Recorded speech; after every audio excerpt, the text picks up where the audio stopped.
வணக்கம், இது வைகரை விருந்து. நம்ம இன்றைக்கி இந்த வீடியோவில் ரவா இட்லி எப்படி செய்கிறது அப்படிங்கிறத பார்க்கலாம்.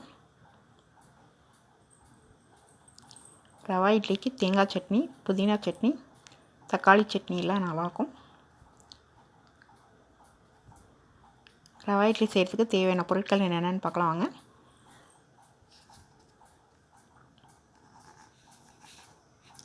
ரவை 2 கப்,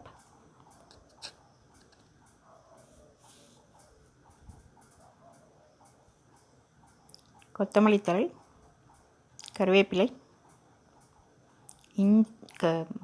பச்சை மிளகாய், இஞ்சி, முந்திரி, 2 கப் தயிர், உப்பு, எண்ணெய், கடுகு, உளுத்தம்பருப்பு, கடலைப்பருப்பு, ஆப்ப சோடா.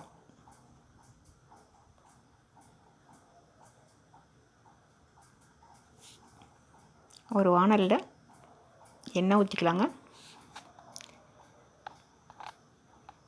எண்ணெய் ஊற்றிக்கிட்டு எண்ணெய் காஞ்சதும் கடுகு போட்டுக்கலாம்.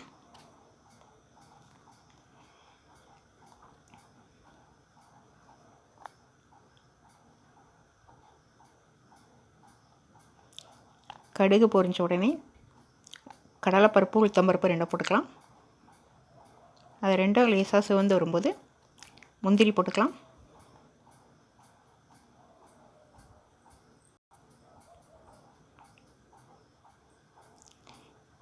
அடுத்தது இஞ்சி சின்ன சின்னதாக வெட்டி போட்டுக்கலாம், இல்லைன்னா துருவி போட்டுக்கலாங்க. பொடியை நறுக்கி வச்ச பச்சை மிளகா போட்டுக்கலாம். இந்த ஸ்டேஜில் உங்களுக்கு வேணும்னா நீங்கள் பெரிய வெங்காயம் கட் பண்ணி போட்டு வதக்கிக்கலாம், இல்லைன்னா கேரட் துருவி போட்டு வதக்கலாம். போட்டால் நல்லாயிருக்கும். அதெல்லாம் வதங்கின உடனே ரவை போட்டுக்கலாம். ரவை ரொம்ப வறுக்கணும்னு இல்லை, லேசாக சூடேறினா போதும். கருவேப்பிலை கொத்தமல்லி போட்டுக்கலாம்.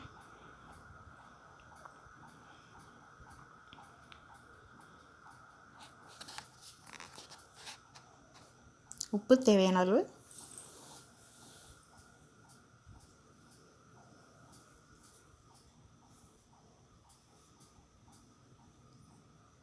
ஆப்ப சோடா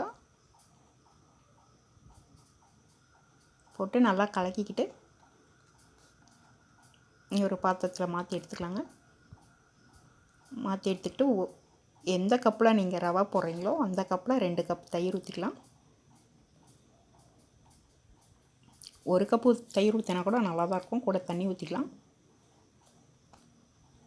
2 கப் தயிர் இருந்தால் 2 கப் ஊற்றிக்கலாம். ரொம்ப புளித்த தயிராக ஊற்ற வேணாம், இட்லி புளிப்பாயிடும். இட்லி மாவு 10க்கு கரைச்சிக்கலாம்.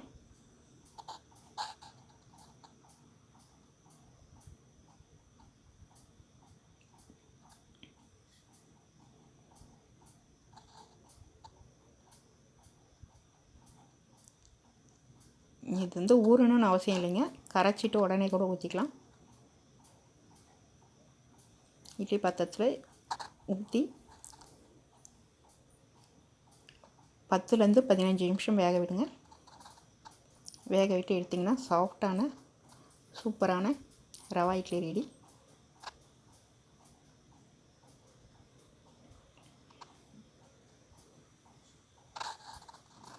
இந்த ரெசிபியை செஞ்சு பாருங்கள். உங்களுக்கு பிடிச்சிருந்தால் நம்ம சேனலுக்கு லைக் பண்ணுங்கள், ஷேர் பண்ணுங்கள், கமெண்ட் பண்ணுங்கள், சப்ஸ்கிரைப் பண்ணி பெல் பட்டனை அழுத்துங்க. நன்றி, வணக்கம்.